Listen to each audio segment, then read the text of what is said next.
weather-wise. We're in like the mid-70s yesterday. We're talking probably the low 50s right now, maybe up to 55 as the afternoon progresses, and we have some strong winds as well coming from the southwest. So winds will be a factor. The chillier temperatures certainly a factor today. We should be at about the mid-50s by the time the meat of the card is underway in mid-afternoon. If you'll turn to your programs, here are the changes as we have them so far. Starting in the third race, number 4, Smiling Terror. Make the driver Corey Callahan. Corey Callahan driving number 4, Smiling Terror. That's in race 3. Turning ahead to the eighth race, a division of the Tattersall's Pace for the 3-year-olds. Number 3, Beat the Drum, is scratched sick. Scratch number 3, Beat the Drum, who is sick in race 8. Turning ahead to the ninth race.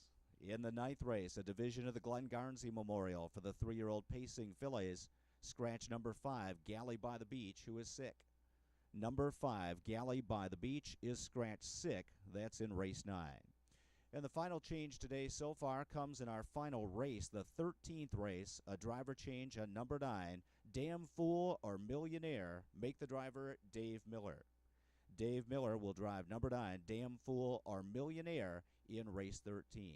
So those are the changes as we have them so far. Track is fast, blustery winds, and cold temperatures. And Gabe Pruitt, I guess we could call the Red Mile the frozen tundra this afternoon. After some great weather earlier in the week, we've dropped about 30 degrees temperature-wise. Welcome to Kentucky is all I can say. What a drop, but it is chilly out there and breezy as well. And we've got the Tattersall's Pace for the 3-year-old colts. A great showdown today. Everybody buzzing about Always Be Mickey, and he's watching, facing off. And the interesting question to me in that race, who's going to cut the mile? I mean, they both do their best racing from off the pace. I think they'd love to track each other and stay close and try to out-sprint from the pocket late. So kind of a chess match between Dave Miller and Tim Tetrick as well. Going to be very interesting in there, Sam. Obviously, they do appear to be on another level than their rivals. So at some point, I believe it's going to be a match race in the latter stages. Be very interesting, in my opinion, probably the most anticipated matchup we've seen here over the Grand Circuit meet with all the great action we've already had. And will you be modeling the latest cold weather gear out in the winner's circle today? We expect a hat, certainly gloves, and a winter coat of some sort.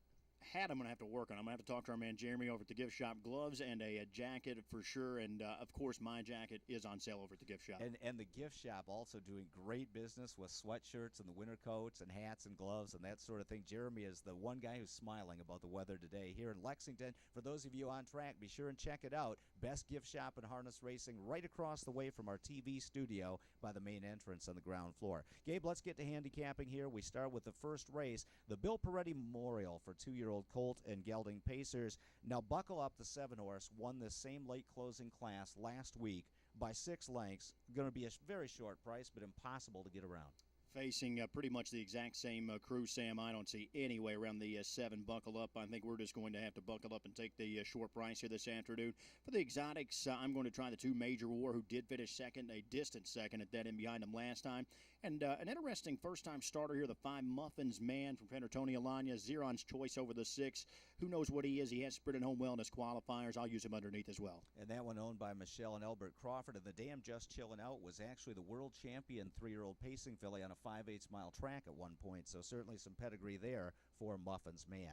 Second race, the Brian Pinsky Memorial. It's a late closer for 2-year-old trotters. Again, Showbiz Hall won this class last week, looked really good doing it, and looks like he's just a little faster than the rest of the field. I agree. I think this is going to be a short double, Sam. If it sets up how we expect, Showbiz Hall going to be a heavy price in there. I do like a price underneath, though, and this is from going back on the videotape, and that's the 2 Flying Muscles. He had post 9 last time, left out, got a nice seat. He made a break around the far turn, but he was really moving well. He was going to apply some pressure to Showbiz Hall.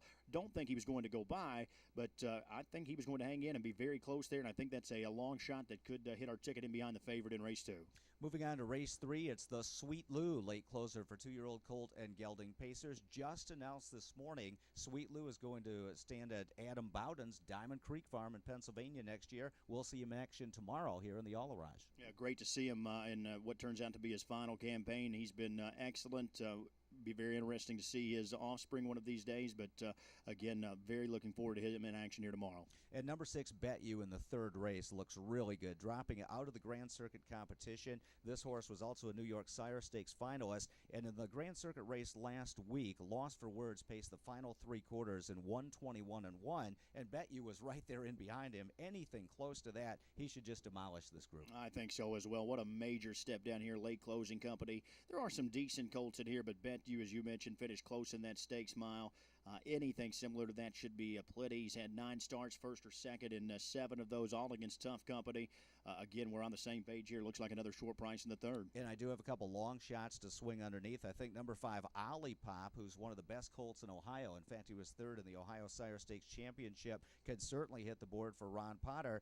And my Michigan horse, PV Coming Home, raced real well in his first start here, and he's a consistent check getter too. So 6 over the 5 and 8. Those are my picks in the third race. Maybe we can cash a little trifecta there. Moving on to the fourth race, first division of the Roll with Joe Grand Circuit action for the 2-year-old colt and gelding pacers. I like a colt coming out of the late closer into the Grand Circuit. That's number 2, ASAP Hanover. We raced very well there, Sam, and I think the colt he beat, Dudes the Man's a pretty nice colt at his own right. Definitely a confidence builder. He hadn't performed that well in the stakes prior, but certainly back on track in that event for trainer Linda Toscano. I think ASAP Hanover has a puncher's chance as well. But I'm going inside here, and with all the chalk we've been on so far, I feel like I'm picking a bomber here. Not sure if he'll get off this price, but the one McCardle's Lightning is 4-1 in the morning line.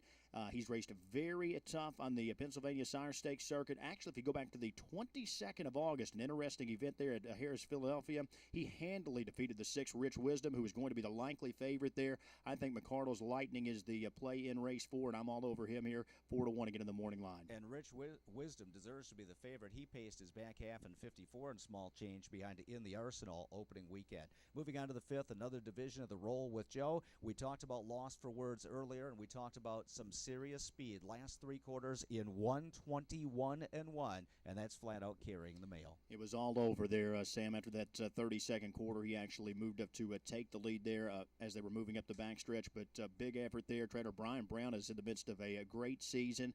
Underneath of the 2 Lost for Words, I went with the 7 Gaelic Beach there. This was Tetrick's choice over the 4. Thought that was a bit interesting, but he does have some experience with Gaelic Beach, and he nearly nipped Cartoon Daddy in that last one. He's razor sharp right now.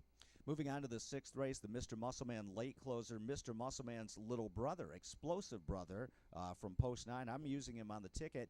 Number 8, One Direction. I know you love that group. You've got all their 8 tracks. The horse named after One Direction looks like he's a factor dropping out of the Grand Circuit racing. Well, I'm glad you reminded me they were a group. So, but he is dropping out of stakes company. Obviously, going to be an easier spot here this afternoon for Teams Fonstedt. I give him a decent shot in there, but I couldn't really get past the 2 favorites. 3-4 to Love of Chocolate. 5, no reason at all. They finished right on the line together here last time in late closing action, and it's come up pretty soft spot if you ask me. Glen Garnsey Memorial, first division for the 3-year-old pacing fillies in race 7. Last year here at the Red Mile, perhaps the most impressive race of the meet was Uffizi Hanover's maiden-breaking effort in the Bluegrass Stakes. She was last, turning for home, swept the field from 10th or 11th, a huge rally, went on to win the Breeders' Crown. I thought she raced very well last week. First sign of life from her since early this summer in Canada. I'm going to try her here and think that maybe the Red Mile's the key to her success. Well, it really was an improved effort. She sat last, really no chance. Did have some pop on the far outside there.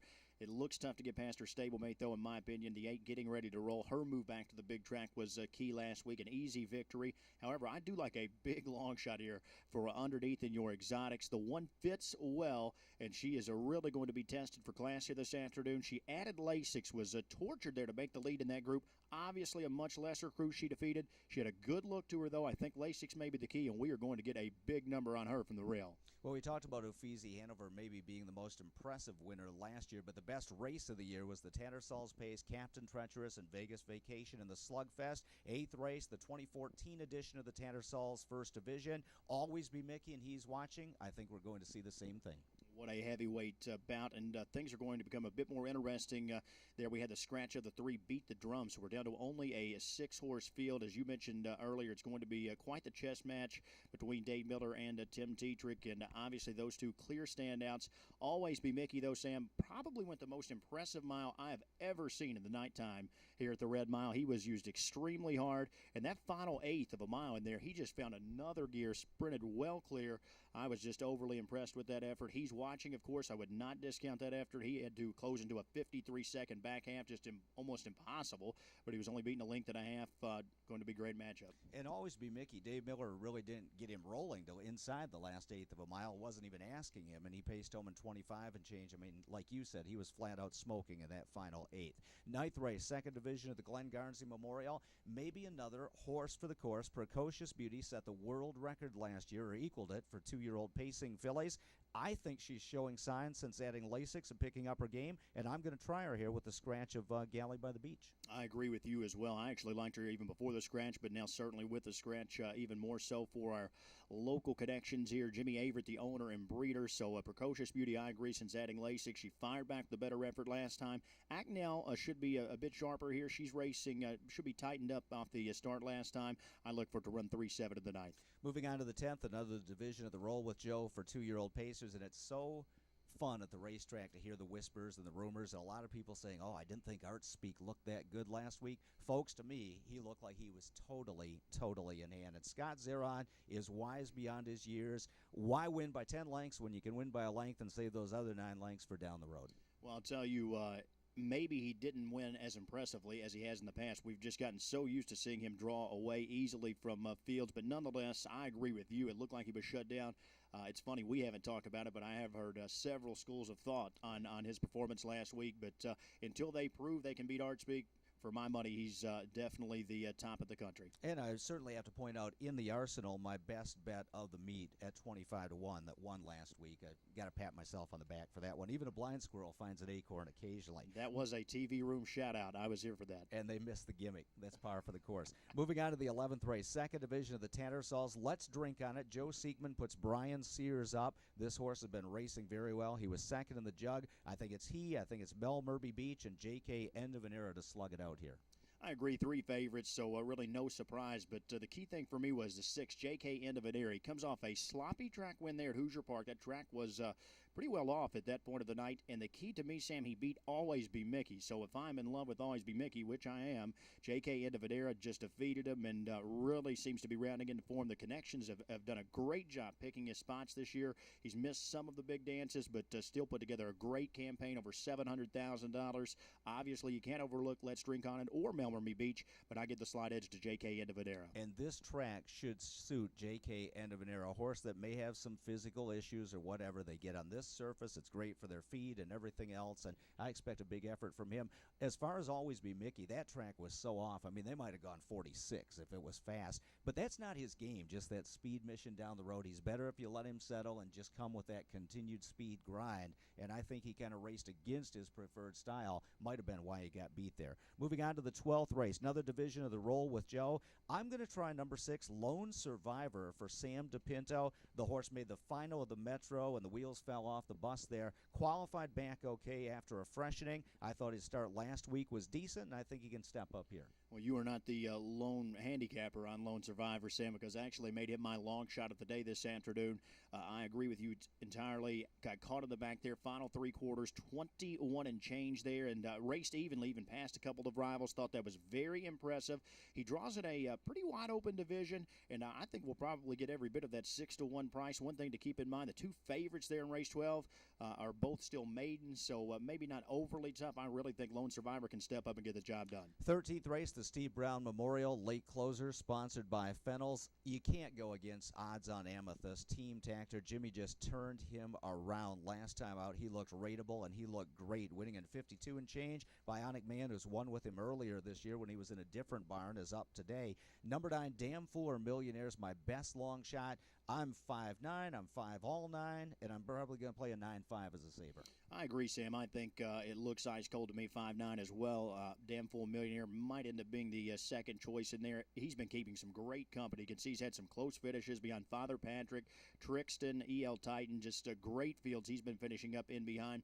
But odds on Amethyst, how could you go against him? Not only did he draw off and win in 52 and change, Il Sonio Dream, a nice colt at his own right, he just ran away from him, and actually Il Sonio Dream comes back in the Futurity tomorrow afternoon. Odds on Amethyst at late closing action appears to lay over the field. And Dan Fuller Millionaire had plenty of traffic trouble in his Grand Circuit race last week as all, even though it was a small field. Well, Gabe Pruitt, the stage is set. We're 11 minutes until post time. Looking forward to a great Saturday here at the Red Mile. And don't forget tomorrow, the biggest day of the year in Kentucky Harness Racing, Kentucky Futurity Day here in Lexington. Thanks for joining us. Stay warm if you're on track and enjoy the races. Magical Acres is the newest harness racing hotspot among the biggest